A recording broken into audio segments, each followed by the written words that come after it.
Welcome to Chit Chat Money.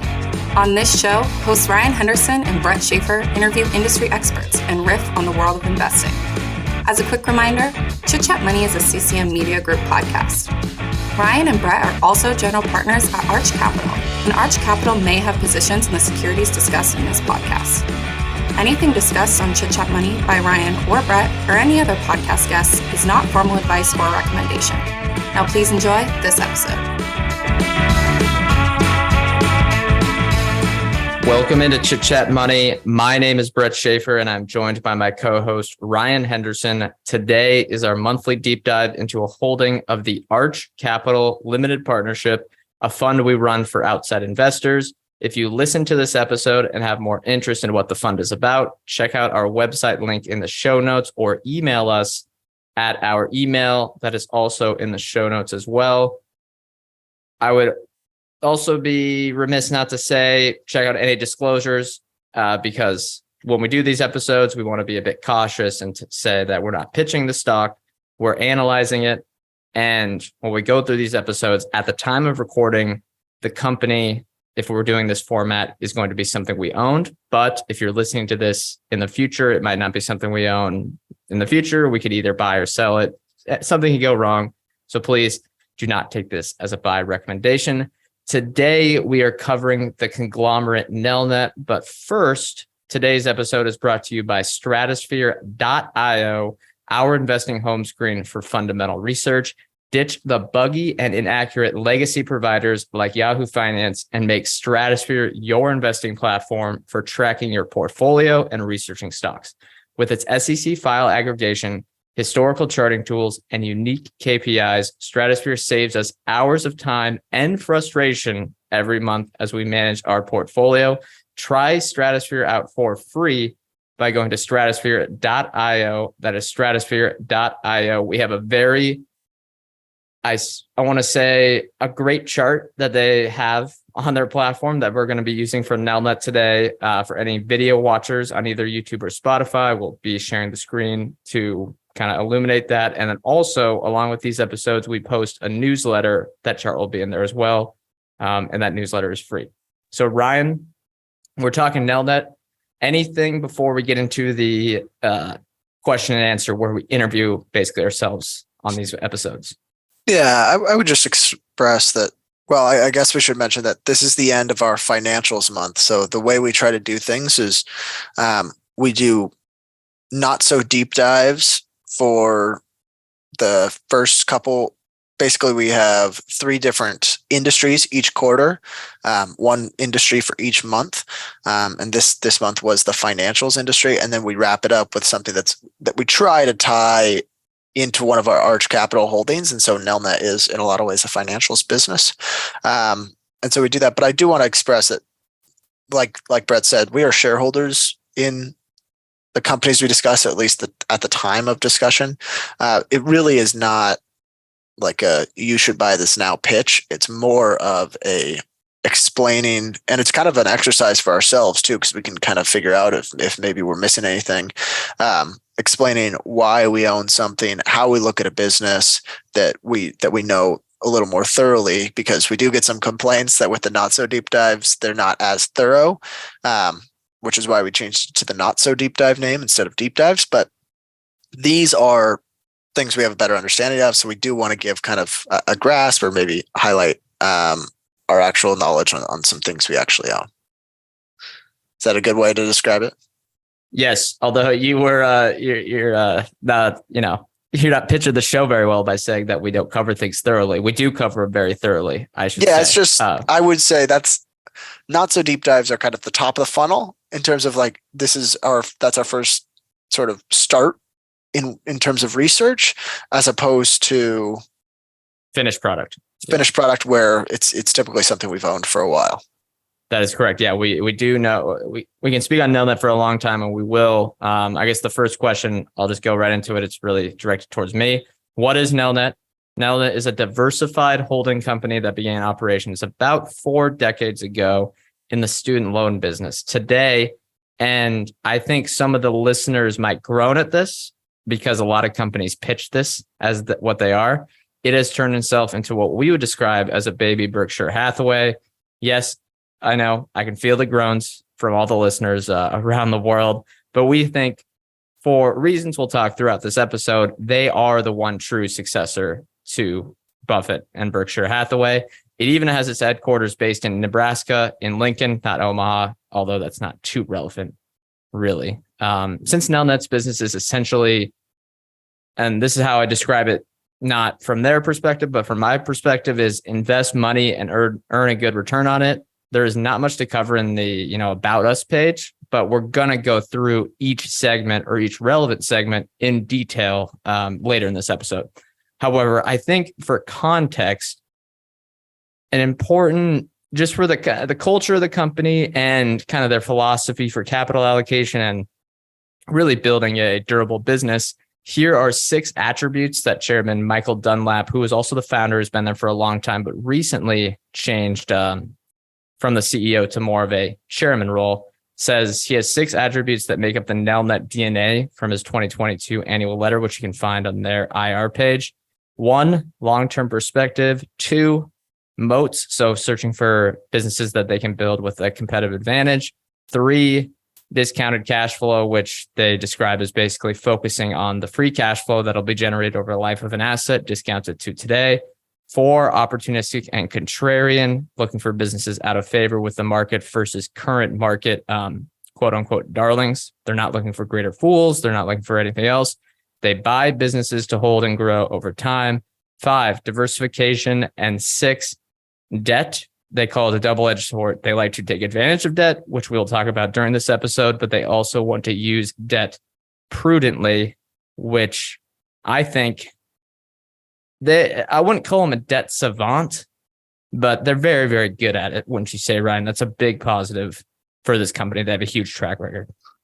Yeah, I mean, they tend to go into areas where if they're putting debt on the balance sheet, and I guess you could consider it's usually asset backed or it's backed by someone else, where you get some, I guess I'm not thinking of like their traditional debt, but more their loans, where you have a very good sense of surety that that's going to be paid off.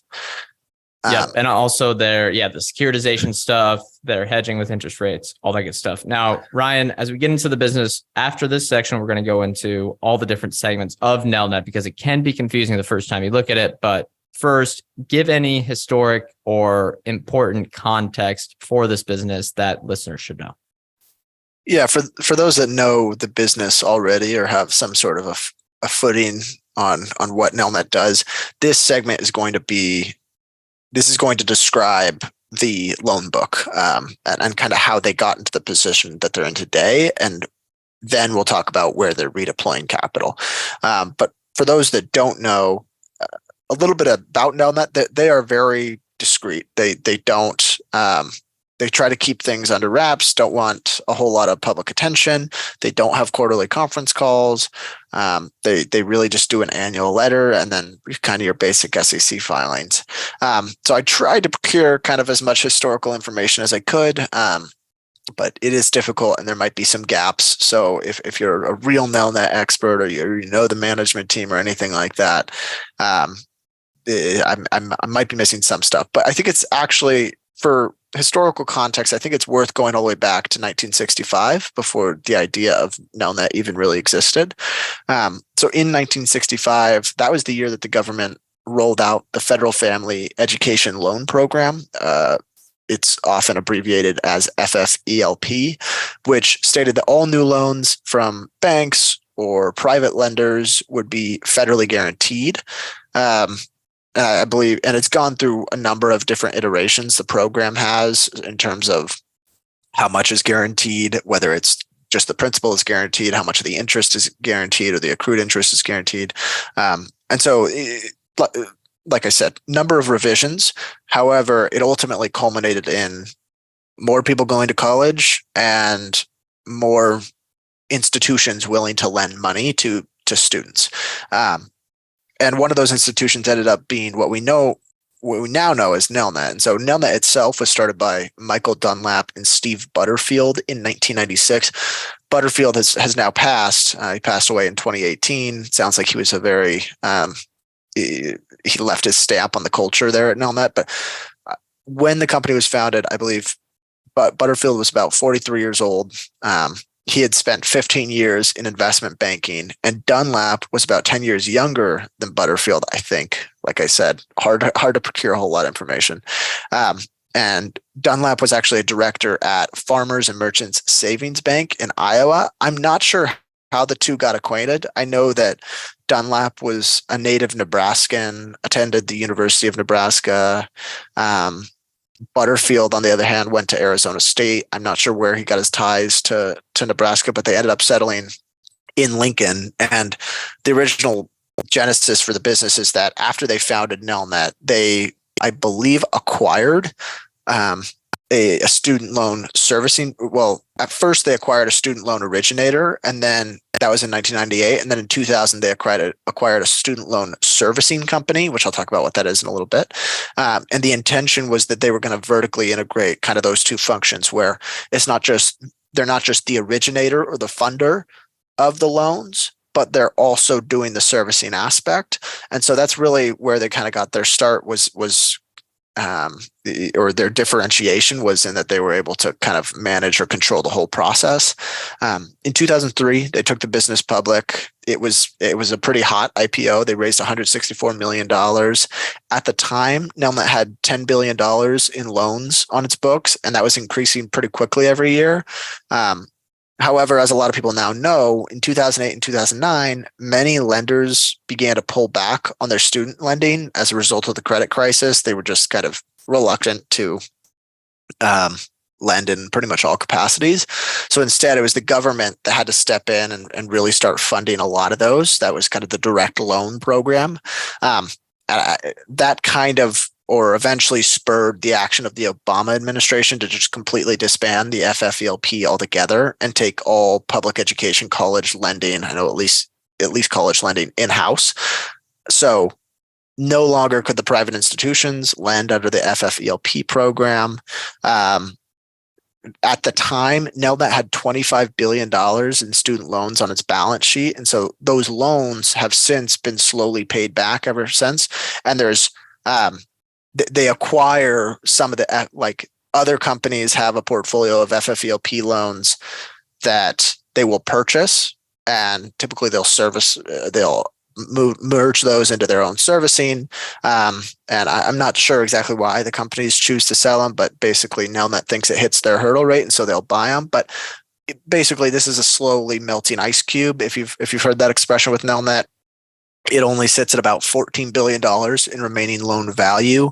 They earn a fixed rate of interest on those loans. And so you might be thinking, well, what happens if rates rise and Nelnet's borrowing costs jump?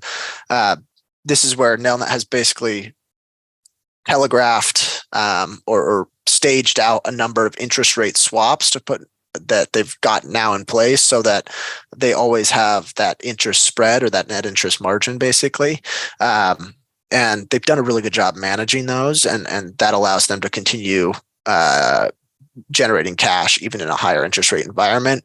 I threw an estimate of what the remaining cash flow looks like for the business. It's basically, they kind of hit peak cash flow last year, and there's about 1.5 billion remaining over the next 13 or 14 years, with most of it coming in the next few years. So the focus now, and for the last 10 to 15 years, has been, how do we redeploy the cash from this melting ice cube into other ventures so that Nelnet can last beyond just its loan portfolio? And they have deployed a lot of that capital. So we're going to talk about all those segments, and they continue to deploy capital. So why don't we talk about that? Unless you have anything else to add, why don't we talk about the businesses that they're deploying that capital to?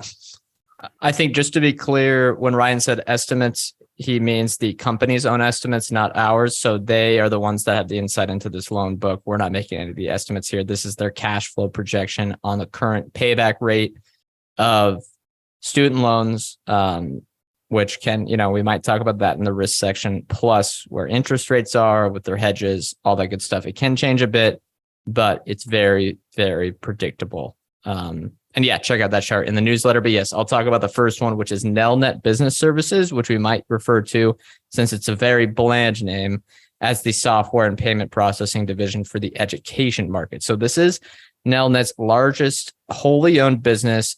I would say at the time, right now, of recording in early 2023, the most important.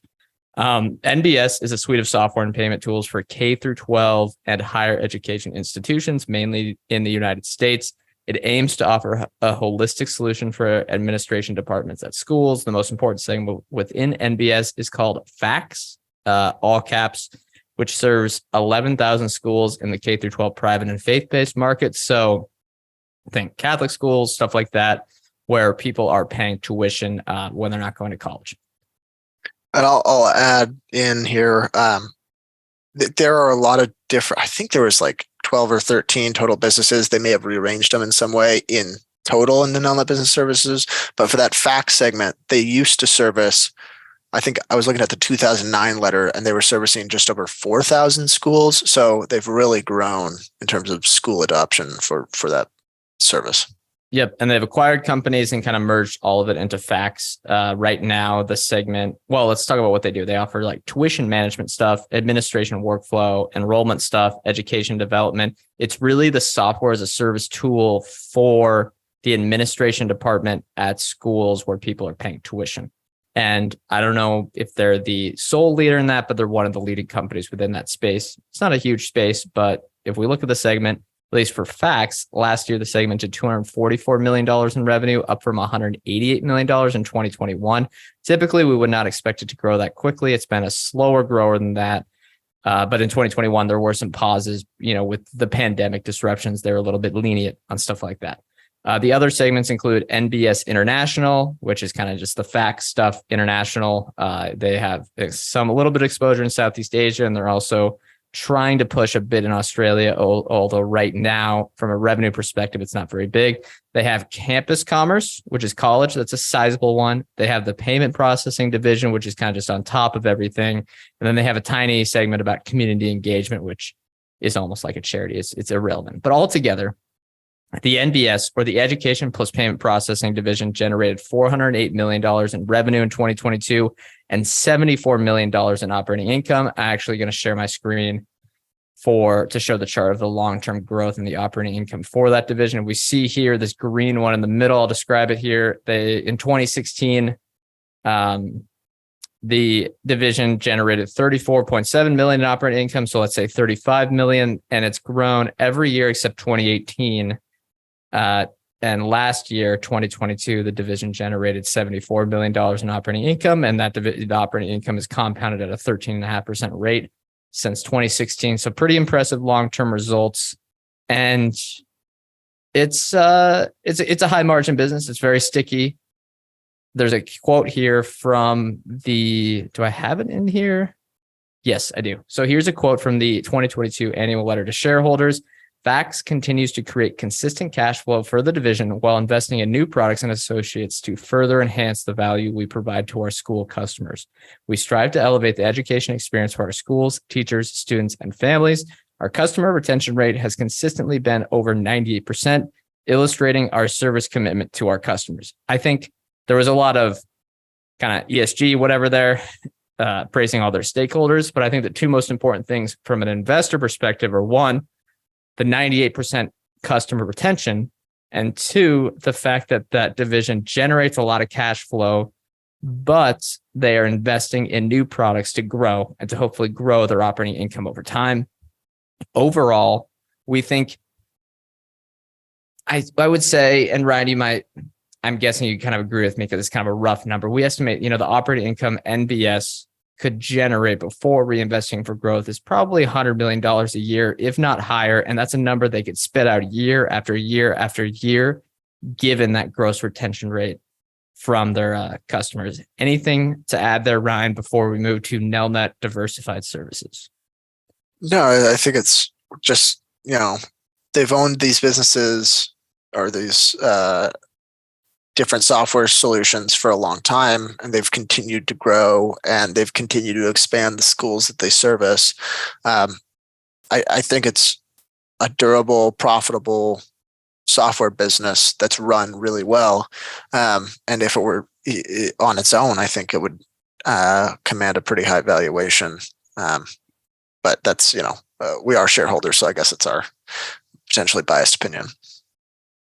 Yep. And we'll talk about any sort of value there, but just kind of for reference, anyone can put an earning multiple on $100 million in operating income, $400 million in revenue. It's steadily grown year after year. It's probably 10 times earnings at least. We'll talk about some of the parts later. But Ryan, do you want to talk about the loan servicing division, one of the hardest ones to value and the one that's been facing the biggest headwinds at the moment, as many listeners who have followed the student loan stuff in the United States since the COVID-19 pandemic started? Well, it's not surprising. Yeah, I think people have probably heard a lot of buzz about the student loan servicing segment, and I think they'll be surprised by the actual financial results when I get to that. But as I mentioned earlier, Nelnet was formed with servicing really at the core of its value proposition. To better explain what student loan servicing is, because if you didn't take out a student loan, you might not actually understand this part of the process. I'm stealing a quote from myself when I wrote about, Nelnet a while back. And so I just thought I'd steal that. It says, when a lender lends money to a borrower, there's a layer of work being done under the hood that tends to go unnoticed. This layer includes the actual distribution and collection of money, maintenance of financial records, an essential dashboard for borrowers to interface with during the payback period.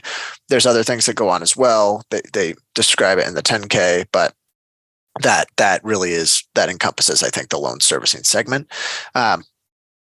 To kind of give a grasp on the size of the business, by 2008, Nelnet was the third largest loan servicer in the country, although at the time, most of those loans were being originated by Nelnet themselves. The largest was Sallie Mae, who I'm assuming was basically servicing all of their own loans as well. And then just behind Nelnet was a company called Great Lakes. And Nelnet actually acquired Great Lakes in 2018. So now Nelnet is by far, and Sallie Mae has, I think they no longer service any of the public loans or the loans that are the direct loan program from the government. So they've kind of shrunk in terms of size.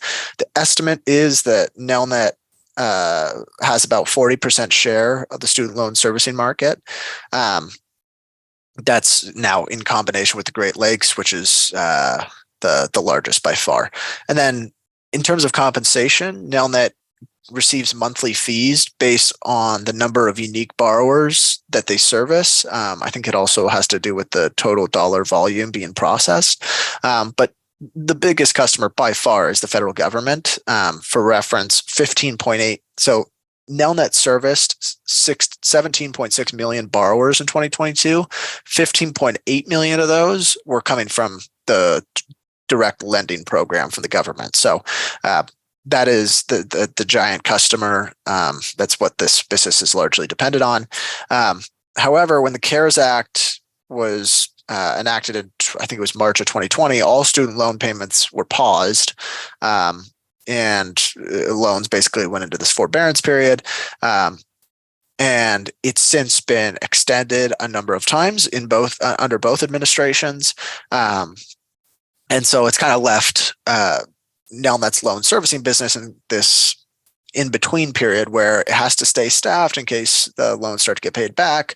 And the federal government even asked them, be staffed by the time this starts back up again. We need you to be staffed. And then they extended it once again. So they extended the forbearance period until October of 2023. According to CEO Jeffrey Nordick, that led to NDS being significantly overstaffed by nearly 1,000 people. So they had to do a number of layoffs. They repositioned a lot of those employees into other parts of Nelnet, but ultimately they just had too many people. But when you think about that, like one of the most difficult environments for them to operate in, they still looked all right financially. So in 2022, they generated $535 million in revenue and roughly $65 million in operating income. I think in a normal operating environment, like what they had in 2019, they generated 15% operating margins in this segment. Applied to this year's revenue, that's about $80 million a year in operating income. If they can consistently do that, that's that's going to be super accretive to the business. The only difficulty is a lot of it comes up to or is dependent on renewing their servicing agreement with the federal government, which at one point, I think in 2020, maybe it was 2021, the federal government said, no, we're going to go with somebody else. Nelnet, I think, kind of protested that decision and won and said, no, that's, we've been servicing you guys for since the direct lending program has started. And they won that contract again. So the only difficulty is it's kind of dependent on renewals. So there's less predictability in terms of operating income multiple years out. Yep, I agree with all that stuff. One chart here, and we'll have this in the newsletter as well, is the just historical chart from 2016 of their operating income. You can see in 2020 through 2022, their operating income has been hit, even though they're actually servicing a bit more volume. It's because of the pause in the payments. It's because of the stuff that Ryan just discussed. So on a normalized basis, we think they're closer to doing about $100 million in operating income per year, a number that might grow, but is more of something we're betting on being stable over the long term. And they do service some other loans as well, outside of the direct lending program. So if they can continue to grow that, there's at least some value beyond just the federal government in that segment. You want to talk through the renewables business? Yes, I can. This has historically been a small portion of Nelnet's conglomerate, but is something that management has indicated they will be increasing investments to, meaning it will become a larger portion of the story over the next 3 to 5 years. And if you're looking at any of their annual reports, or if you're looking at their annual letter or their earnings supplements, it's kind of hard to see where this stuff fits in, but it's called Nelnet Renewable Services, and I think I can explain it pretty easily.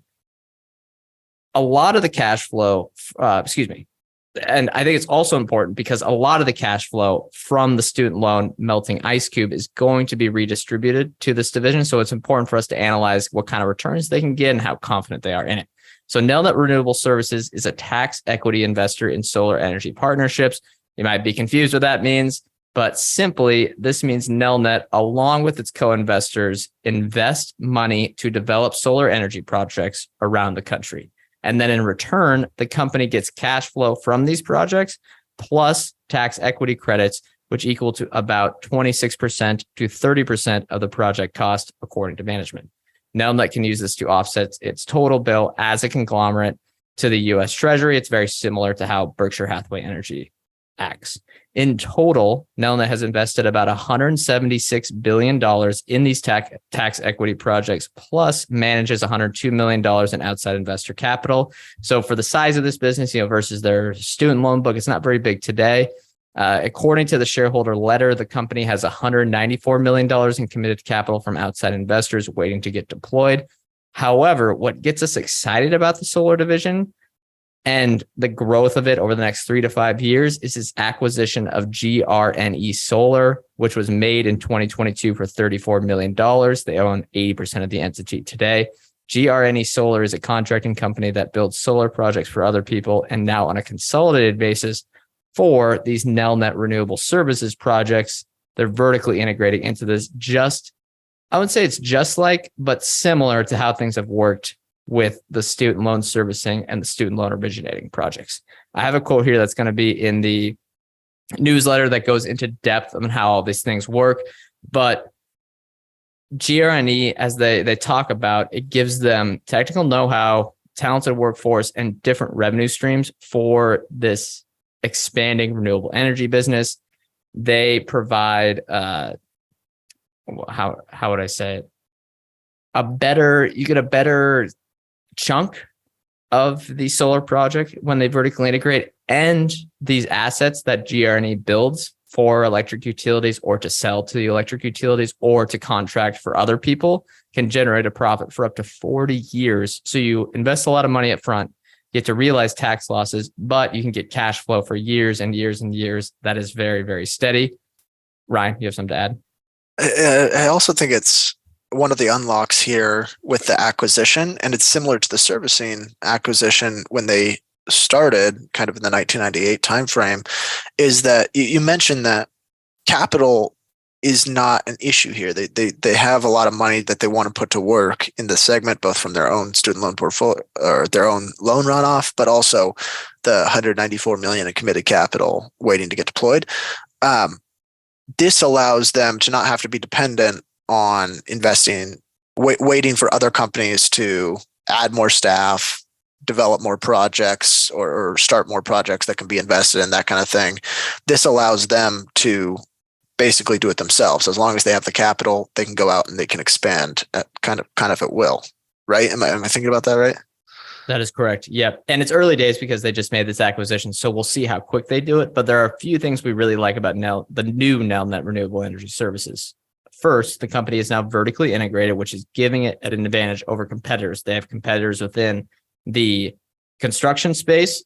The GRD is not the only solar constructor out there. But second, in the investor space or the solar tax equity universe, where they can take all the money and all the relationships that they have within the investment fund area and funnel it to these projects that GR&E can do itself. No one has, or I don't want to say no one, but very few of the competitors are going to have both. Second, I talked about the funnel already, but I guess that was the second benefit. Third benefit, I think, or what we like about it, is the new U.S. government bill around renewable energy, the Inflation Reduction Act, I think is the official name. It'll give the company government-supported returns and a huge tailwind for construction growth for years to come. And then fourth, these projects generate a ton of cash flow over long lifespans while masking the earnings up front through reported accounting losses. So unless you're, and this is more of a from a, why do we like the stock perspective? Unless you're someone who pays really close attention to this company and you kind of just look at the headline numbers, you're going to look at their earnings power and think, it's nothing special. But that's because these solar losses and some of the other stuff which Ryan will talk about in the, or we'll talk about later in the show with kind of the communication stuff as well. They're reporting these earnings losses, but they're actually creating value. I think that makes sense. Now, when we're looking at the business today or this segment today for Nelnet Renewable Services, it's not going to generate tons of cash flow for the company over the next 2 to 3 years, but it really sets up the business to start generating durable cash flow for the next few decades with, I want to say, almost an unlimited room to reinvest further capital, especially at the size Nelnet operates at today with a market cap of only, what is it at the time of recording? About $3.3 billion. Ryan, anything to add? And if not, why don't we move into Nelnet Communication Services? Yeah, and on the renewable side, it's probably one of those business. It's always difficult with Nelnet because they expand into something new and they only provide so much color. So part of it is trust and management. But I think the more that you see them invest into this business, probably the more commentary and color they'll provide. But let's talk about Allo Communications, which is their Nelnet Communication Services business.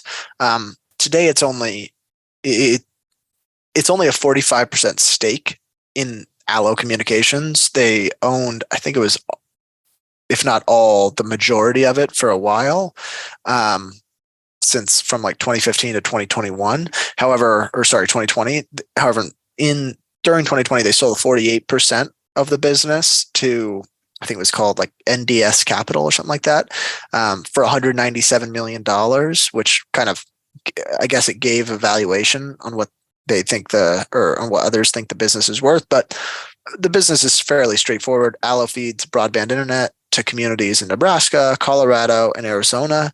Lane fiber, as probably most people know, requires a pretty significant initial cash investment or cash outlay, but it should reap a consistent stream of cash after the fact, barring any major success in satellite internet. I think it's once you've laid the wire, it's a pretty predictable cash flow stream.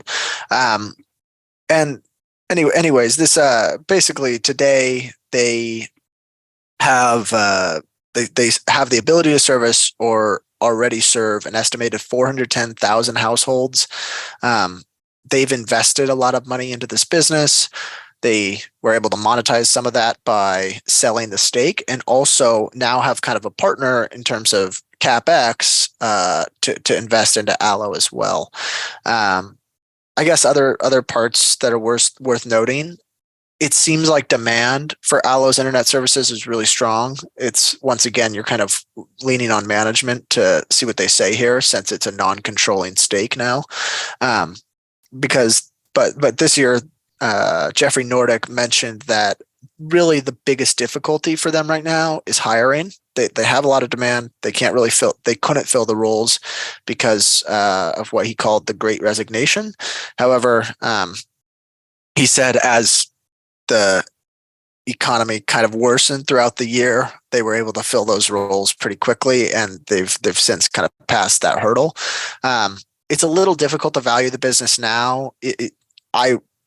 Basically their remaining stake in 2020 was worth $190 million roughly, based on the value of the remainder that they sold.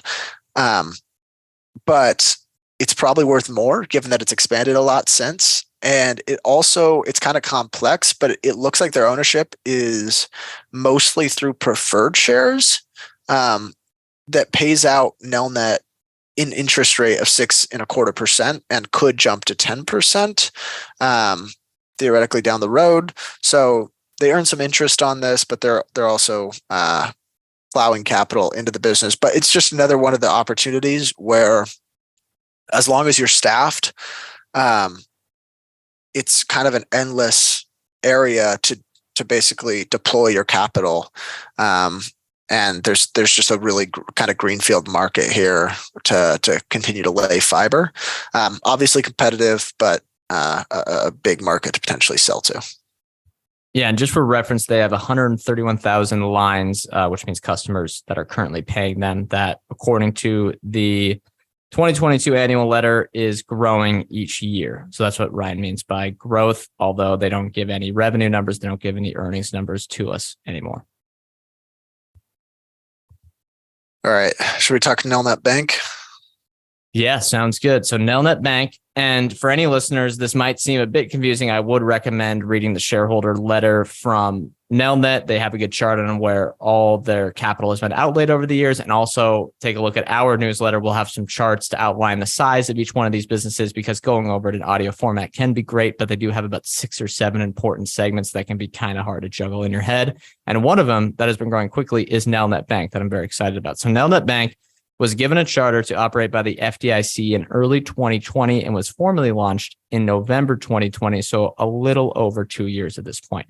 Nelnet Bank is an industrial internet bank. That's their words. So whatever they want to call it, I guess, meaning it is not a bank. I guess the most important thing there is that it's not a bank looking to compete with deposits from consumers with the likes of Bank of America, Chase, or your local credit union. It targets private education loans and the unsecured consumer loan market. So they're lending money to private education loans, which means K through 12 people or something like that. And then the unsecured consumer loan market, which is just standard loans to consumers.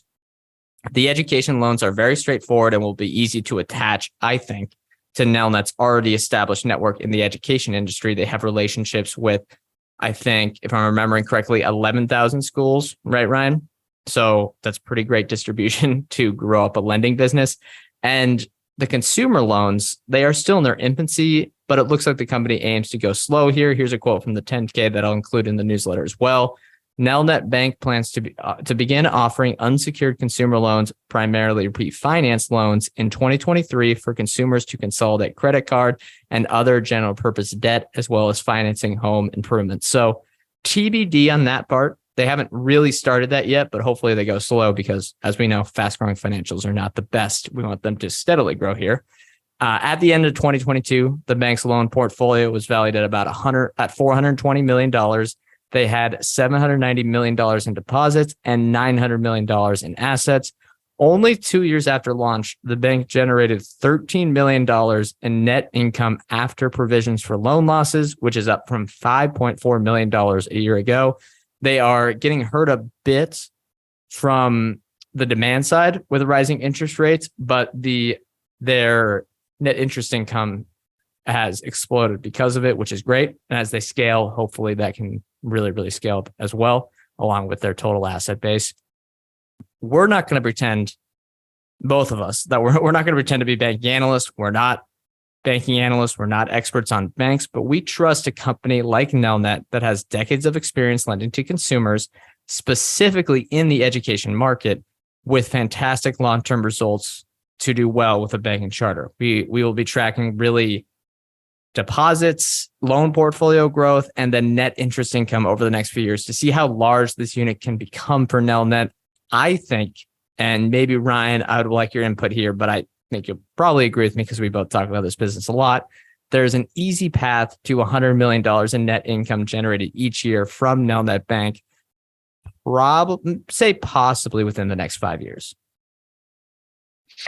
Yeah, and the difficulty is like they can grow this as fast as they want if they loosen their lending standards, and so that's kind of where for us it's really a trust in management that they've been loaning out money responsibly for 20 plus years now, that we have faith that they aren't just growing this thing at will. But yes, I mean, they have the capital to lend, and it's low cost capital too. So I think this is a great area for them to potentially redeploy it. Yeah, I have no idea the growth rate, but $100 million seems possible. Yeah. Yeah, and I think the one key takeaway that has us bullish for them winning this market for private education is their existing relationships within that market. So I think that'll be an easy funnel for them to launch into there. But let's get to the last segment, because I know these can go long, and it is the investment portfolio, what they call their other category, which can be frustrating as shareholders because there's not much insight into it. But this is the Huddle stake, the real estate investment fund, the venture capital fund, and other stuff. But Ryan, why don't you get into what you think is important for any listeners from that division? Yeah, we kind of lumped it all into one here because we want this thing to go fairly quickly. But probably the biggest, or maybe the area that we're the most optimistic about in this segment is probably the Huddle stake. And so for those that aren't familiar with Huddle, it's a performance analysis platform, is maybe the way to call it, used by sports organizations to review film, build highlight tapes, scout competitors. It really got its start in the U.S. high school market, which is for those that live outside the U.S. or don't keep up with or don't know about U.S. high school football. People are very fanatic about it. There's a lot of spin around it, and Huddle really kind of drove tremendous adoption in that segment. And there was even in some ways network effects kind of within leagues where you'd share film with the other teams, and the other teams would share film with you. And they do so via Huddle. They have more than 95% market share within that segment. Basically, if you have the capital to have a Huddle subscription as a high school football team, you have one. But not only do we think this can be pretty much a national monopoly on high school sports, they're also expanding globally through acquisitions.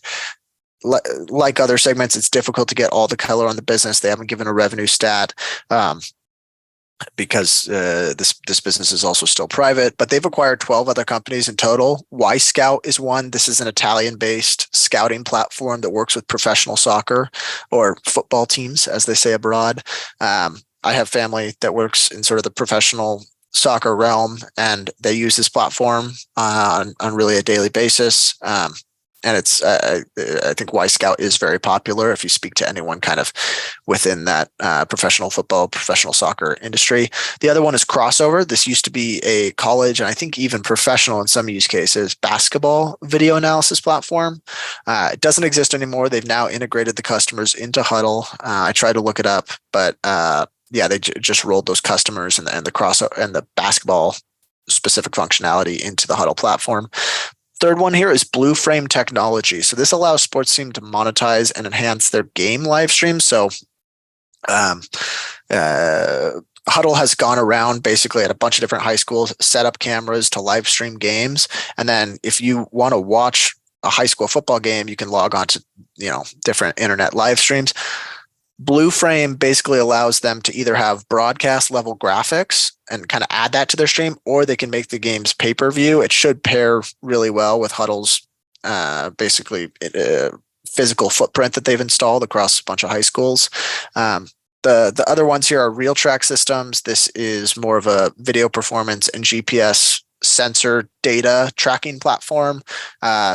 Don't have a whole lot of color on what the business does. Then the last one is Instat. This is, from what I can tell, sort of another just video analytics platform that has a big presence in ice hockey, basketball, and soccer as well. Hard to know what the stake is worth. Nelnet has now invested more than $100 million into Huddle since its founding. Last time in 2020, Huddle raised another round of funding. I think Bain Capital and Excel Ventures also kind of co-invested with Nelnet in that round, and they had to write up their value of their stake by $50 million. It was almost a double, I think, in terms of what they were actually quoting on their balance sheet. So hard to know what it's going to be worth. I think they have ownership. The estimate is that they own about 20% of Huddle. I think it's going to be a monopoly. And it's really still a growing business. So I think it could potentially be worth a lot. But on top of the Huddle investments, management also invests. Before you go, can I talk Huddle a little bit? So Sure. There's a reason we really like this business. One is monopoly. It's almost a pure monopoly now in sports film. Two, it's going to have incredibly high margins. Three, it has a durable market opportunity. Sports are going to be around. They're very durable. It doesn't matter what sports might be played, might change, but the sports market is going to stick around in some form, I think, around the world for decades to come. And four, they have huge competitive advantage because you have high switching costs, you have network effects going across teams or across the whole industry, and that just leads to a winner takes all scenario. Given some back of the envelope math, they have about 200,000 teams on the Huddle platform or across Huddle and all its different properties. The typical high school yearly contract is $1,600, and that's the middle of the road one. So assuming the professional teams are paying a lot more money and the college teams are paying a lot more money, and it's probably some of the top high school teams are paying a lot more money to Huddle each year.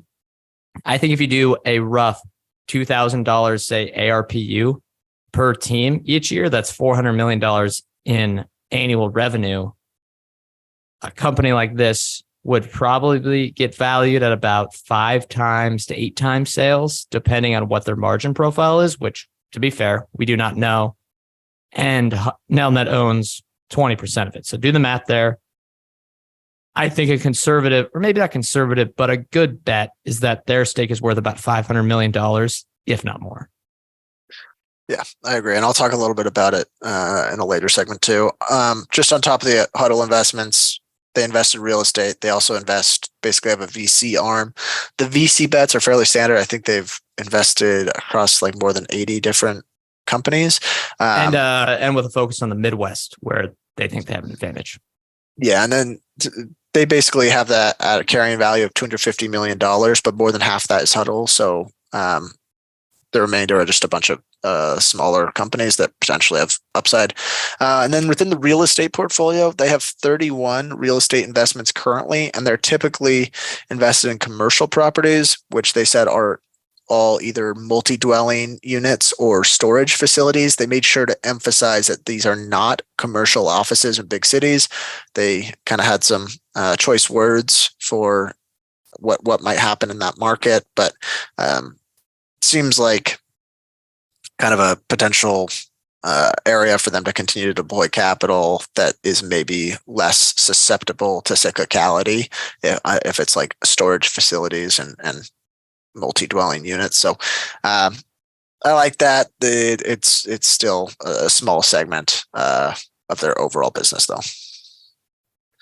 All right, moving into the management team. I think that's a mouthful for everyone, is all the segments. And we even kind of get confused sometimes as someone who studied the business for years. So I wouldn't maybe listen to that part again. And if not, really do check out the newsletter. There'll be some information in there. And if you are still curious or confused about a segment, email us or DM us on Twitter. We'll be happy to discuss. But let's talk management team. The question we have, we're both going to answer this, is what do we think of the management team and why are we optimistic about their ability to successfully deploy capital moving forward? Since it looks like, Ryan, you kind of have I wrote it down first and you have a little response in conjunction with mine. I will go first. So I just want to say I think this is pretty obvious. I like the management team. Their quantitative track record speaks for itself, which we covered in the above sections. But I think the qualitative is just as important. Nelnet thinks long-term, has long-term tenured management, doesn't mess around with quote unquote BS earnings, and could care less about Wall Street and outside investors. Plus, when they do communicate with investors, they do so clearly each year with the annual letter and annual report outlining all the business segments that they think are relevant. The letters, I think if you're expecting them to be the same as Warren Buffett's, you will be underwhelmed. They are not as eloquent as Buffett's. Some of them are a bit rough, or not, I wouldn't say rough, but it's not like a Buffett letter where you come away and say, whoa, this is the best business writer I've ever seen. This guy's a genius. However, they have a similar mindset, morality, and ethics to Buffett when considering all the stakeholders in their business, and they focus on long-term value creation through either making outside investments or creating businesses that generate long-term free cash flow. So we think those similars are great, and that's the type of management teams we would like to pair up with. Ryan, anything to add on here?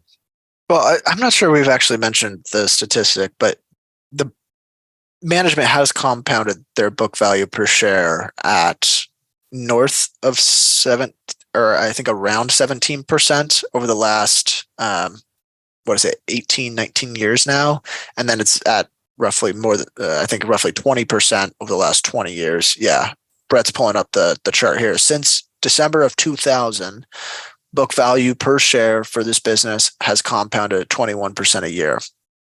Then they went, and just as a note, they went public in 2004. So when they reference it in the annual letter, the book value per share has grown a bit less. And that's because in kind of the 2001, 2002 period, they did extremely well and kind of tripled their book value or more in one of those periods. And this is really, when looking at this, we didn't even have the 2000, 2003 period. So this is kind of, when we're looking at Stratosphere here again, our sponsor, that's why we love the platform so much, because you get access to these historical records like this. It's just fantastic. But yeah, this is the chart. We'll probably put this in the newsletter as well for the listeners. But if we look at their 2000 book value per share, $1.03 at the end of the last 12 months, we are at $85.01. But I think that's actually just because they just reported earnings. That's not updated yet over the last, what was it in the annual letter? I think it was closer to $86, but either way, pretty close.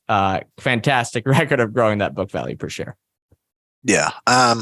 So, like Brett said, the numbers speak for themselves.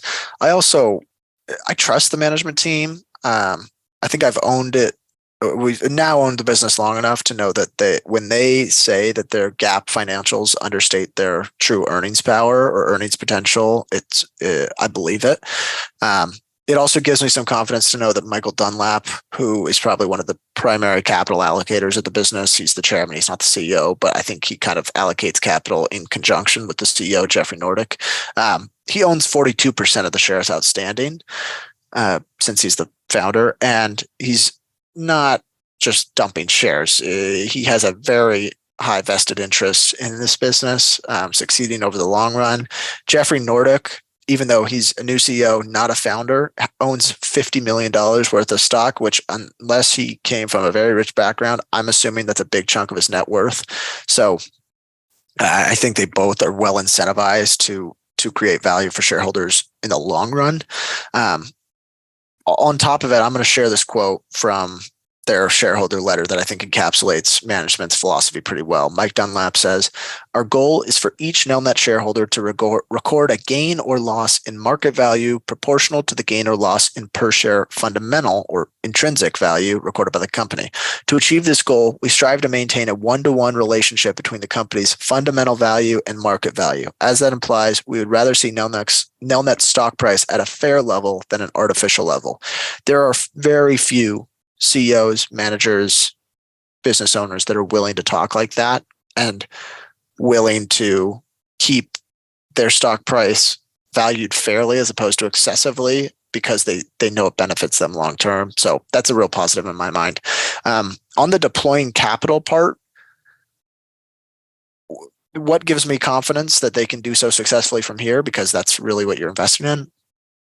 One, Brett mentioned the track record. That's one good sign, but also the fact that they're now, between solar, fiber, Nelnet Bank, there are places where they can really put as much capital to work as they want. And especially now with that GRNE acquisition, there's no kind of constraints capital wise, which makes me feel like they're not going to be sitting here just on a lump of cash at the end of the loan book. They're going to be able to build out these businesses well.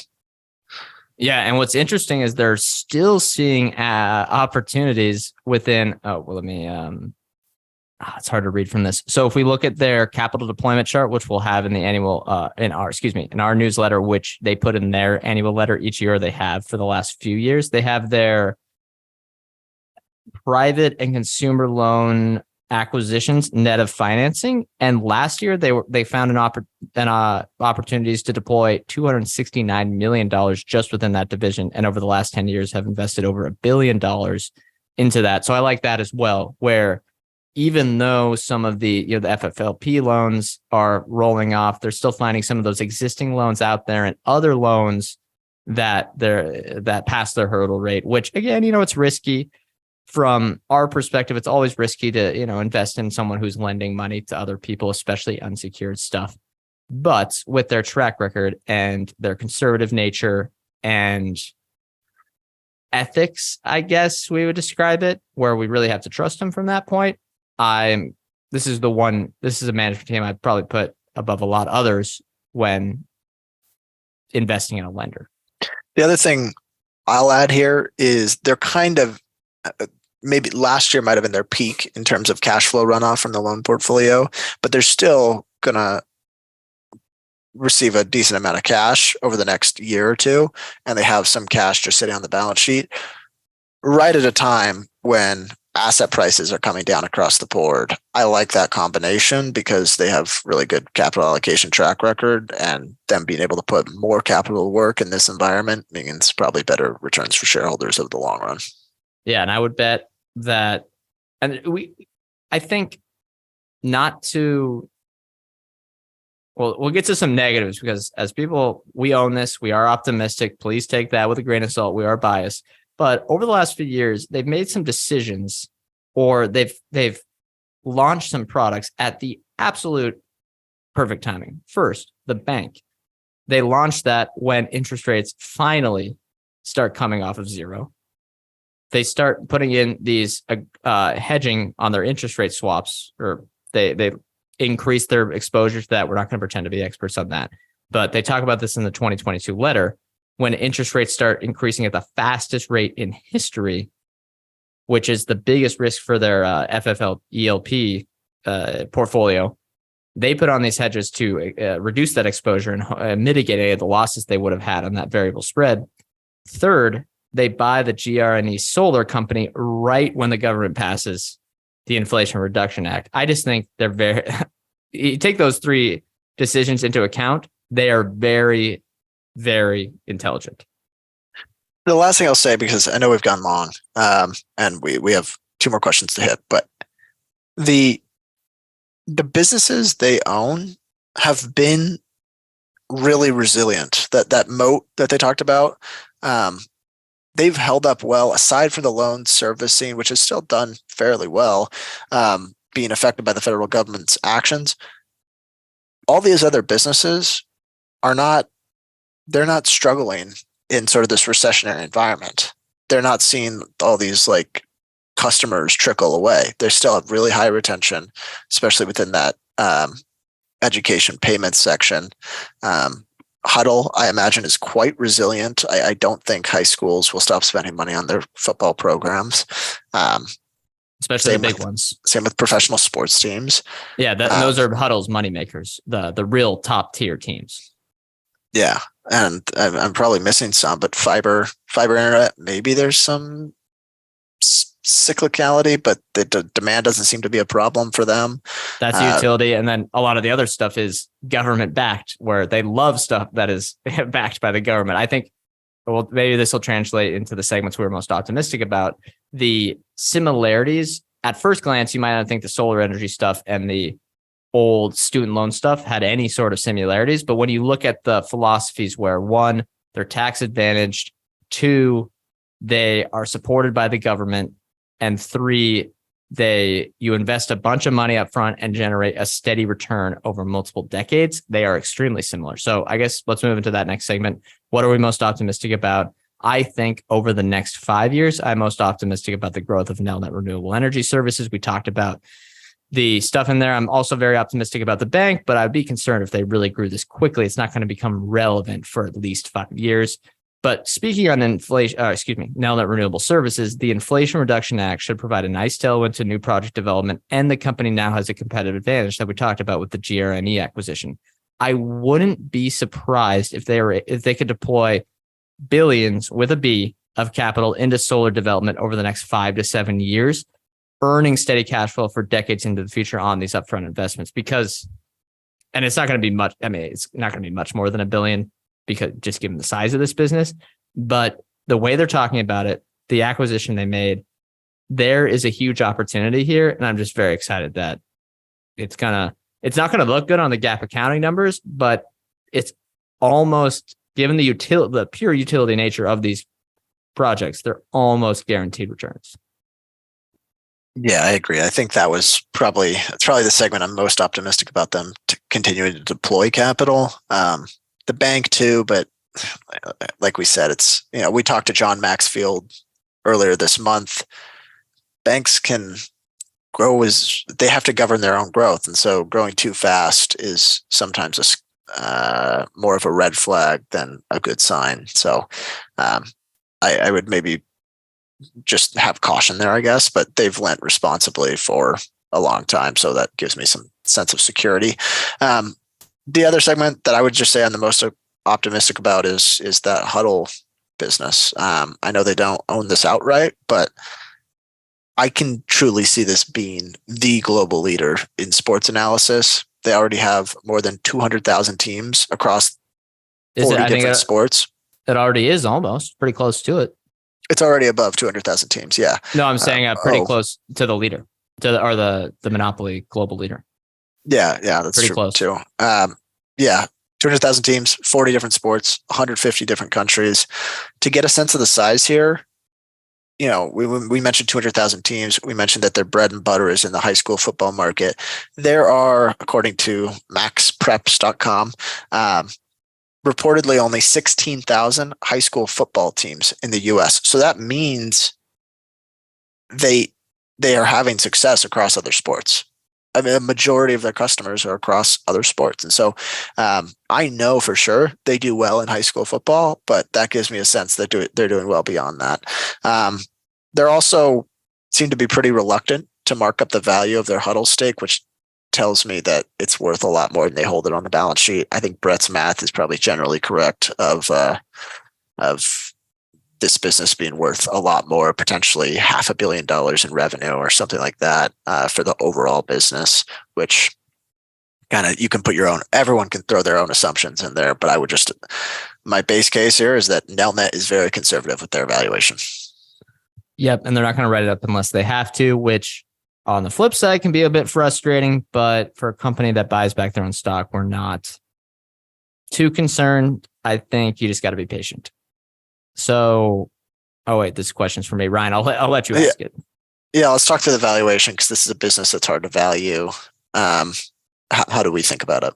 Yeah, so we could do some of the parts, but I know people get annoyed by that, and I know that's just something everyone has done before with companies like Nelnet, Berkshire Hathaway, IAC, everyone else. So one way to maybe think about it differently is to look at how much cash it will generate over 5 years, how much you can reinvest over that same period, and then at what rate of return it will earn on this reinvestment. So for Nelnet, it's hard to sum up all the cash available for reinvestment because some of it's muddied. We have to kind of assume what is growth investment versus the money they're actually earning and how much more of kind of that net income they could be earning if they stopped investing for growth. I think we can make some decent estimates. So the first one's easy, and that's over the next 5 years, Nelnet will receive, based on their current estimate, $970 million cumulatively from their FFELP portfolio. So let's round that up to $1 billion. It could be a little less, could be a little more, depending on interest rates and some other factors, payback periods. But I should note that when you're discounting it back to today, if their payments from student loan borrowers get accelerated, they're going to get a little bit less, but they get the money quicker. So I think it evens out. Now, from the education and payments processing division, we think it's reasonable that they can generate about $100 million in annual operating income each year before reinvesting. That equates to $500 million total. Add in renewable energy, the bank. Actually, I forgot the servicing here. I did forget the servicing. Okay, add in. This is just not including the loan servicing, which we can pretend is going. It doesn't matter. We can pretend that goes away. Add in renewable energy, the bank, and then its other loan portfolio. And you could tack on, I'd say, $500 million in cash flow available to the parent company. That one's a bit harder to value because one, it's multiple segments, and two, it's a lot more opaque than the education software and the FFLP portfolio. So cumulatively, that is about $2 billion in total cash going from the subsidiaries up to the parent company that they can reinvest. Now, over 5 years. Over 5 years. Yes. Thank you, Ryan. Do we have any concerns Nelnet can deploy $2 billion in 5 years? Will they struggle to do that? No. They spent $667 million just on its, quote, other investment category, which is shown in the table that we'll put in the newsletter. And that's also in their 2022 annual letter, just in 2022. So they put $667 million just in the other investment category, which is VC, real estate, solar, last year. And then what sort of return should we expect on this? Historically, I think their hurdle rate has got to be around 15%, just given their book value growth over time. Maybe it's higher, and they kind of, are putting in stuff there to be conservative. So I think we should assume maybe 15% to be conservative on our end as the rate of return they'll earn on this investment. So they'll have $2 billion in cash. They'll be able to invest that even more. And that's on top of the value of their existing businesses, right? And we think they can earn 15% on that, which today the company's market cap is $3.3 billion. So I think there's not much else math that we need to do. We think it's undervalued. Yeah, I mean, we think it can generate its entire market cap in cash, probably within 5 to 7 years. Yeah, and it's trading at about 1.1 times book value. Actually, probably closer to 1 now, just because the stock dropped after the latest earnings. A lot of the stuff is not written up to the proper book value. A lot of the book value is depressed because of the ALO accounting stuff, the solar accounting, and they have some stuff that's asset light, like education payment stuff. So yeah, we think, and look, we could say it's worth $5 billion. We could say it's worth $7 billion today. Really, we never do that type of stuff. We think it's worth significantly more than the current market cap, and they have a long runway to reinvest and earn 15% returns, at least or more. But last one, Ryan, why don't you start with this one? Why could we be wrong about Nelnet? What are we looking for as reasons to sell? Because that's one of the most important things is we want to try to be objective as best as possible. And what would cause us to sell Nelnet? Yeah, this is the difficult part because, for one, a lot of our ownership rationale is tied to trust and management. So that situations like that kind of make it tougher to sell. It's not like you're monitoring one KPI and then all of a sudden, if that breaks, you're like, my thesis is broken. So I don't know necessarily when we would know how to sell. It's always difficult to tell on the lending side of things if there's any cracks there. My only way to know is if the loan portfolio has basically gotten past the next 2 years, let's say, there isn't a whole lot of runoff left. And maybe I'll go next 5 years. And the remaining businesses are seeing like clear deteriorations, like maybe retention figure gets worse in the business segment or the payment segment. Maybe the diversified services, the loan servicing, contract isn't renewed with the government. Maybe Allo Communications is reporting tons of losses. Or the big one here is if Jeffrey Nordick or Michael Dunlap really started selling shares. if they started selling shares, it would make me feel like they aren't as married to the business as they once were. But, or they left, or they passed away, or something like that. Yeah, and I think there was a Michael Dunlap health scare like a year ago, which he wrote about in the shareholder letter. His son is on the board. I think he's on the board. He might be just an executive. So I imagine a lot of his stake would get passed to his son, which means there probably wouldn't be as much like selling activity.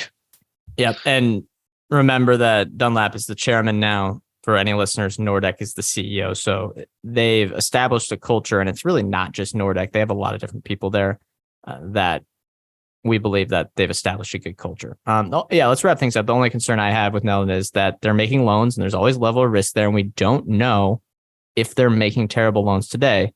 And we would not know until a few years in the future, and then the majority of their current book value will be destroyed. So we are trusting the management team. We're trusting their track record, but it makes it difficult to analyze any reason to sell before the business results suffer. I think that is the biggest risk here.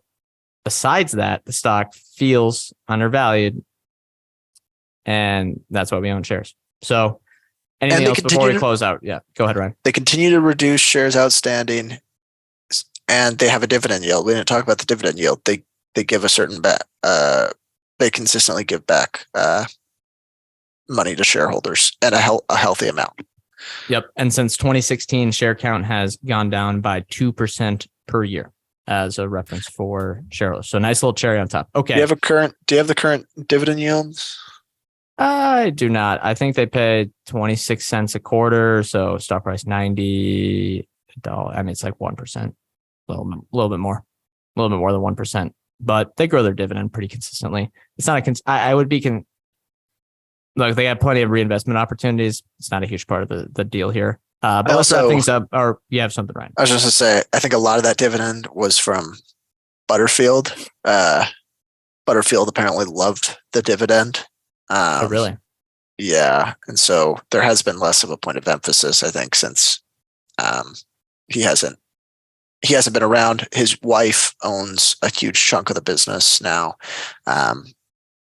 But it seems like that's just not as emphasized as much as it once was. That could be a good person to buy back shares from then, if she's looking to raise more money. Okay, let's wrap things up though. Remember, this is a Arch Capital episode, so this is a company we own as of recording. That could change at any time. However, if you're interested in the Arch Capital Limited Partnership, check out the link in the show notes or contact us for more info. We're always interested in talking with any potential investors or anyone that just wants to speak with us in general. We're wrapping up the financials the financials month. Looking back, we covered American Express, we covered Block, and we also covered Market Access, which is a software company for the bond trading space. Those are all very fun episodes. We also did an interview with Buyback Capital on FICO, which is the FICO score. But for the next month... And a deep dive on banks. And a deep dive on banks. Yes, good point. So yeah, check out all our historical financial shows from this month if you're interested. But next month, which we're not really going exactly on the calendar here, but for the next 4 weeks, we're going to be covering the 4 publicly traded dating companies, which are Bumble, Grindr, Spark Networks, which is a conglomerate of other ones, and then Match Group. We'll be covering those. It'll be very fun to hit the dating industry, the online dating industry, and I really look forward to it. One more thing. Every quarter we set our next basically 3 months for industries to cover. If you're interested and want us to cover specific industry, email us chitchatmoneypodcast@gmail.com or reach out to us on Twitter, because we're open to ideas. Someone recommended doing digital advertising. So that's one idea on the table so far. All right. Yep. All right. That's going to do it for this episode. Thank you, everyone, for listening. Remember, we are not financial advisors. Anything we say on the show is not formal advice or recommendation. We are general partners at Arch Capital, and clients may hold securities discussed in this podcast. Thank you all again. We'll see you next time.